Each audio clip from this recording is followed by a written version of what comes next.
Hello, good morning everyone, welcome back to my another blog. আপনারা সবাই কেমন আছেন? আশা করছি সবাই অনেক বেশি ভালো আছেন এবং সুস্থ আছেন। তো আজকে চলে এসেছি নতুন আরেকটি ব্লগ নিয়ে।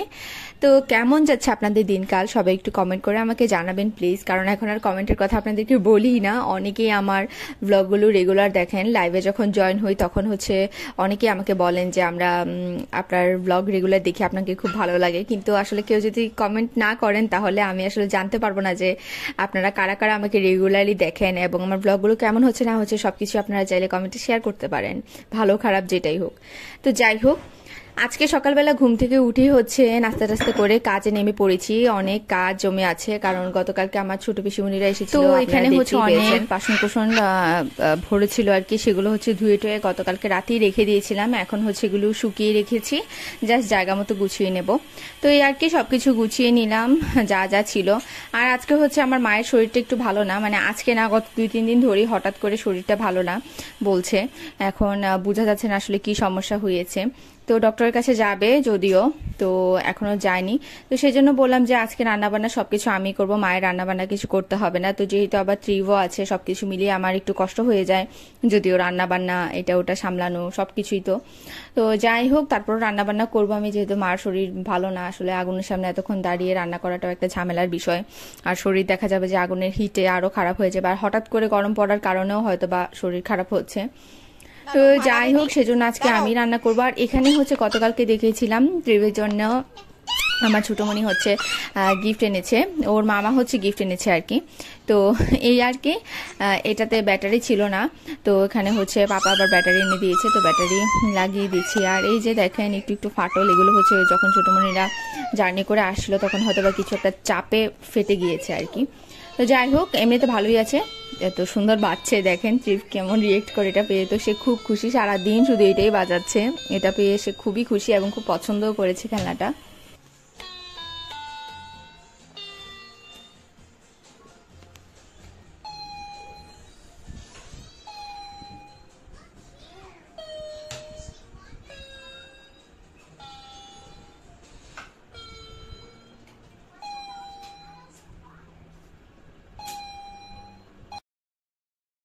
তো এই তো এখানে আবার রান্না করতে চলে এসেছি আমি। তো আমি মাকে বলেছিলাম যে সবকিছু কেটে কুটে আমি রান্না বান্না করতে পারবো, তোমার দরকার নেই কেটে কুটে দেওয়ার। তারপরও মা এখানে ঝিঙ্গা কেটে রেখেছে, আলু কেটে রেখেছে ঝিঙ্গা দিয়ে মাছ রান্না করার জন্য। আর ওখানে পটল কেটে রেখেছে, পটলের ভাজি হবে আর ডাল হবে। যেহেতু আমি রান্না করছি তো সিম্পল রান্না বান্নাই করছি, মা হলে তো আসলে মা অনেক আইটেম রান্না করে।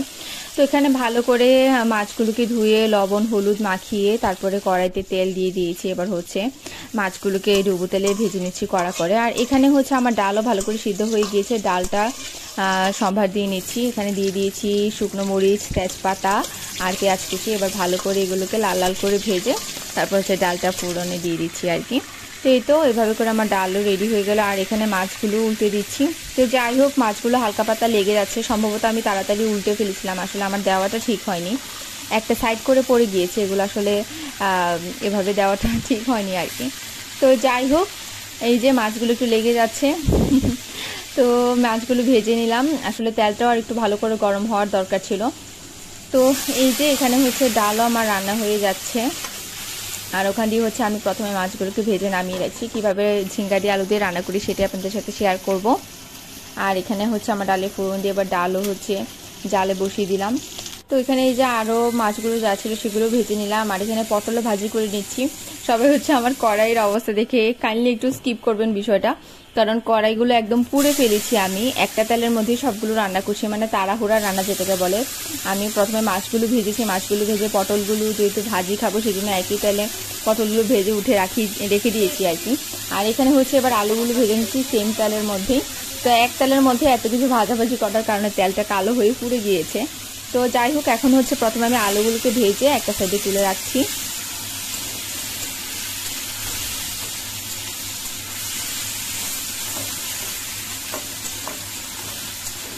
তো এই তো এখানে হচ্ছে এবার আমার আলুগুলো ভাজা হয়ে গিয়েছে, ভালোগুলো লাল লাল করে ভাজা হয়ে আসার পর সেম তেলের মধ্যে হচ্ছে আমি প্রথমে জিরা ফোড়ন দিয়ে নিচ্ছি, তারপর একটা তেজপাতাকে দুইটা টুকরা করে দিয়ে দিলাম, তারপর এখানে দিয়ে দিব পেঁয়াজ, সবগুলো একসাথে লাল লাল করে ভাজা হয়ে যাওয়ার পর এখানে আমি একটু গরম জল অ্যাড করে দেবো। আমি মশলাগুলো আগে থেকে গুলে রাখতে ভুলে গিয়েছি। আমি সবসময় আপনাদেরকে টিপস দিই, যদি মশলাগুলো আগে থেকে গুলে রাখেন তাহলে মশলাটা বাটা মশলার মতো ফ্লেভার আসে। তো যাই হোক, আমার তাড়াহুড়ার কারণে এভাবে রান্না করা। আমি এখানে হলুদের গুঁড়া, মরিচের গুঁড়া, লবণ আর একটু সামান্য ধনে গুঁড়া দিয়ে এবার মশলাটাকে ভালো করে কষিয়ে নিচ্ছি। তো ঝিঙ্গাগুলো আমি আগে থেকে ভাজিনি, ঝিঙ্গাগুলো আগে থেকে ভাজলে একেবারে ভর্তা ভর্তা হয়ে যাবে, সেজন্য আমি ঝিঙ্গাগুলোকে আগে ভাজিনি। এবার মশলার মধ্যে ঝিঙ্গাগুলোকে দিয়ে সামান্য কিছুক্ষণ কষিয়ে নিব, কিছুক্ষণ পরে আলুটাও দিয়ে দিব। সবগুলো সবজিকে একসাথে ভালোভাবে কষিয়ে নিয়ে আমি পাশে হচ্ছে গরম জল বসিয়ে দিয়েছি ঝোল দেওয়ার জন্য, কারণ তরকারির মধ্যে গরম জল ব্যবহার করলে তরকারির টেস্ট ভালো বজায় থাকে সেজন্য। তো তারপর সবগুলোকে একসাথে কষিয়ে আমি এখানে ঝোল দিয়ে দিব।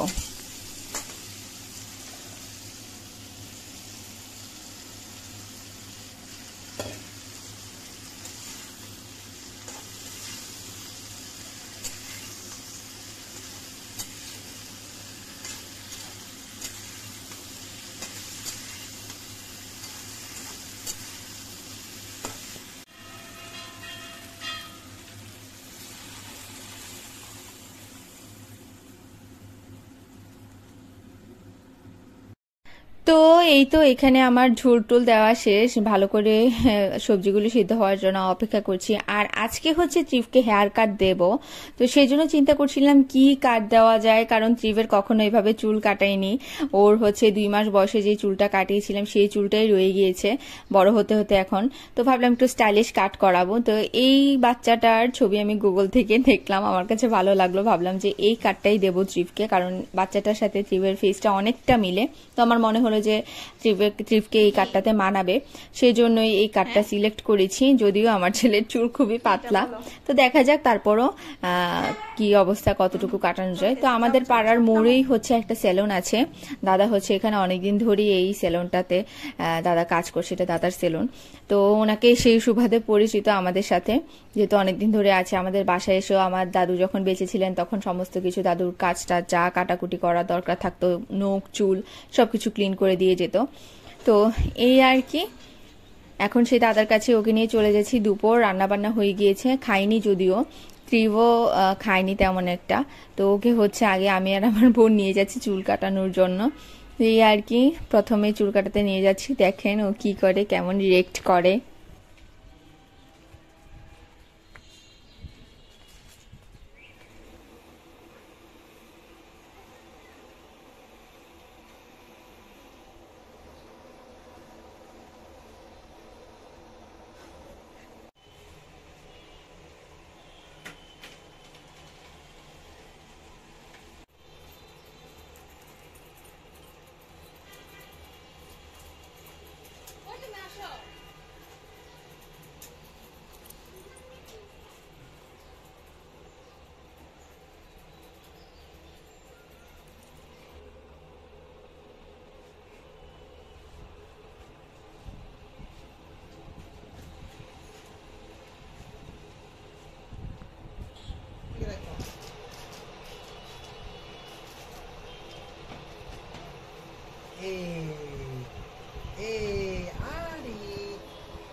ভালো আয় হ্যাঁ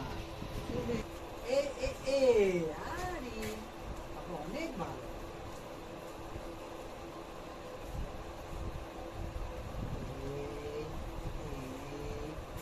এখন ফুলগুলা কাটুন, হ্যাঁ দেখি গাড়ি চলে নেই, গাড়ি ঘুম কাট কাট কাট। কত ভালো, কত ভালো, ভালো একটা মানুষ। আরে ভালো মানুষটা আমার কত ভালো। এদিকে এদিকে মামার দিকে, মামার দিকে। আরে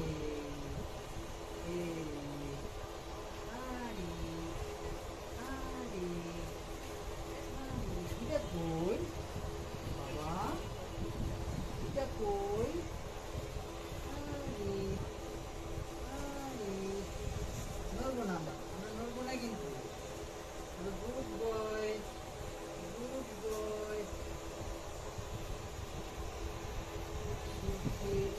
খাইতে দিয়েছে না, কোনো কথা হয়েছে না?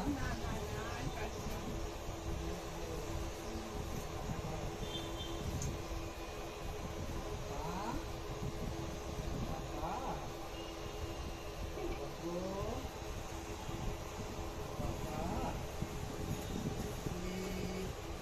এই মামাটা কত ভালো, মামা অনেক ভালো, তাই না বাবা?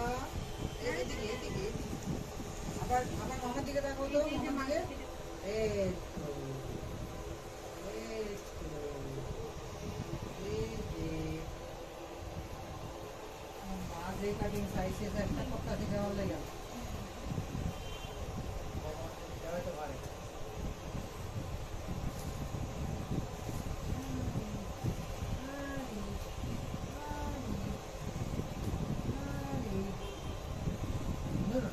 বাবা আমরা কিন্তু ভালো ছেলে, তাই না?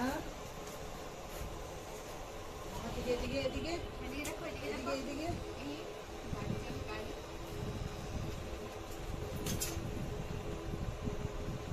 দাদু কই গো বাবা, দাদু কই? দাদু আছে কাকা বন্ধু। পাপা ভাত খেতে বসে জিজ্ঞেস করছে আছে যা আছে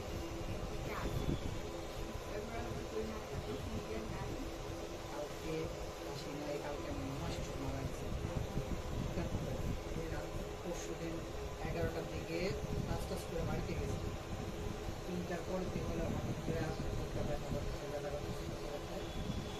সাড়ে 3টার বাইরে এসে কুমিল্লা নিয়ে আসতে কুমিল্লা হসপিটালে আনতে আসতে শেষ।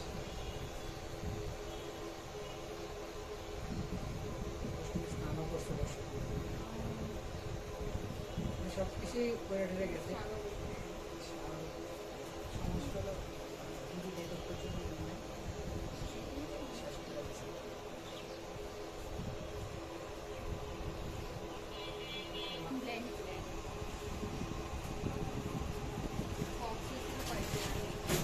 একটা খাওয়ালে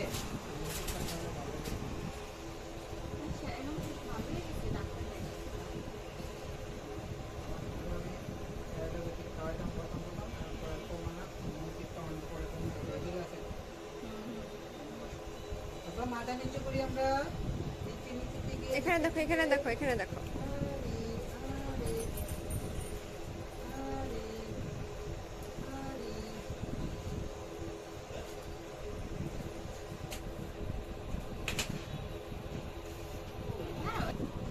ক্লিপ লাগাবো, হ্যাঁ ক্লিপ লাগাবো। এই দেখো দেখো আমি ক্লিপ লাগাই, এই দেখো, এই দেখো মামা, মামা ক্লিপ লাগাই। আরেকটা আরেকটা লাগাই, আরেকটা লাগাই। দুইটা ক্লিপ লাগাই দিছি, আরেকটু আরেকটু।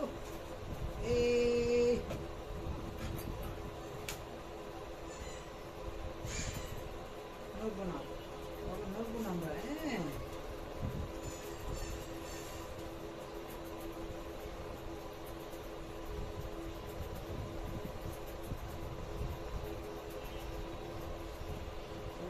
নড়ে না বাবা।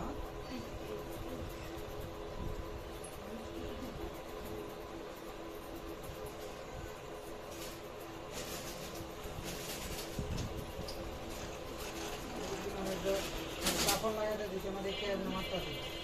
স্নান করাইছিলাম জানি তো খাওয়া তো চুপচাপ বসে আছে, বাসাতে যেই দুষ্টামি করে। দাঁড়াও দাঁড়াও দাঁড়াও, এখন যেটা বলছো দাদা সেটা ভবিষ্যতে বলবো না। দুষ্টামি। চুপচাপ বসে আছে কথা, ও আচ্ছা আচ্ছা। অন্তত চুল কাটতে আমি নিয়ে আসি, কোনো সময় বলবো না।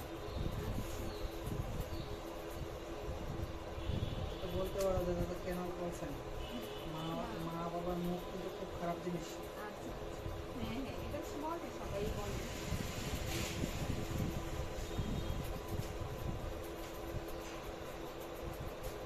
বাবা আমাদের ওপর বন্ধুরা, আমরা না গুড বয়, গুড বয় তো, গুড বয়।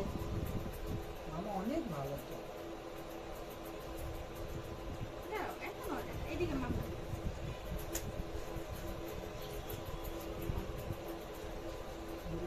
যেগুলো সময় দেয়, যেমনি সময় দেয় কিন্তু 42 একটু বেশি।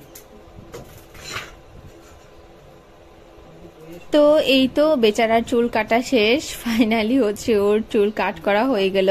তো যখন চুল কাটছিলাম তখন তেমন একটা রিয়েক্ট কিছু করেনি, কিন্তু বাসায় আসার পর তো সে নিজেকে আয়নায় দেখে কান্না করতে করতে শেষ। মানে মানে ও হচ্ছে এখন এমন একটা ভাব, সে যতই ব্যথা পাক, যতই বকা দেওয়া হোক, যত যাই হোক না কেন, সে কারোর সামনে কান্না করবে না, খুব বেশি যদি দুঃখ না পায়। তো ও সে আয়নার সামনে দেখে কোনো আওয়াজ করছে না, তার চোখ থেকে পানি পড়ছে। যেমন আজকে সকালবেলাও এমন হয়েছে, সে ঘুম থেকে উঠে যখন আমাকে দেখছে যে আমি সামনে দিয়ে ঘোরাঘুরি করছি, কিন্তু ওকে মানে পাত্তা দিচ্ছিলাম না ঠিক, তো সে তার চোখ দিয়ে জাস্ট জল পড়ছে, সে মানে আওয়াজ করছে না, সে বুঝতে দিবে না, একদম মায়ের মতো হয়েছে, মানে যত দুঃখ যাই পাক এটা কাউকে বুঝতে দিবে না। তো তার চোখ দিয়ে জল পড়ছে। তো যাই হোক, বাসায় এসে হচ্ছে সে চুলগুলোকে না দেখে, হয়তো বা চুল না দেখে সেটা হয়তো বুঝেনি, তবে তার কাছে মনে হচ্ছিল অন্যরকম কোনো কিছু একটা, সেজন্য কান্না করছিল। তো যাই হোক, পরবর্তীতে স্নান টান করিয়ে ওকে হচ্ছে খাইয়ে দিয়েছিলাম, ঘুমিয়েও ছিল। তো এখন ঘুম থেকে উঠেছে সন্ধ্যাবেলা, উঠেই হচ্ছে তার এই ফেভারিট পিয়ানোটা নিয়ে আবার খেলা শুরু করে দিয়েছে, তার খুবই পছন্দ হয়েছে খেলনাগুলা।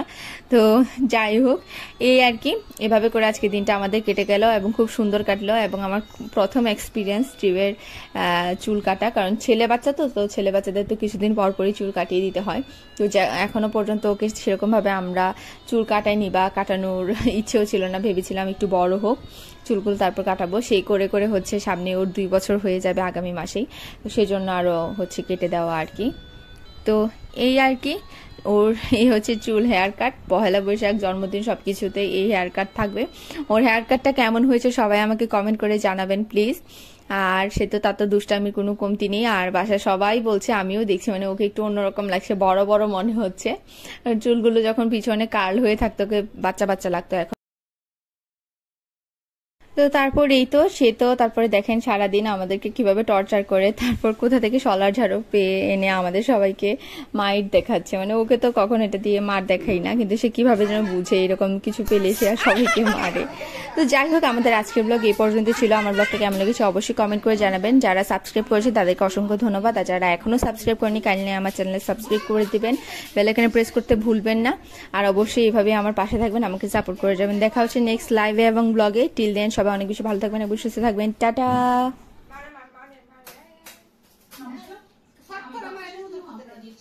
ভাগ্য যদি জানেন বৃষ রাশির ভাগ্যে 2000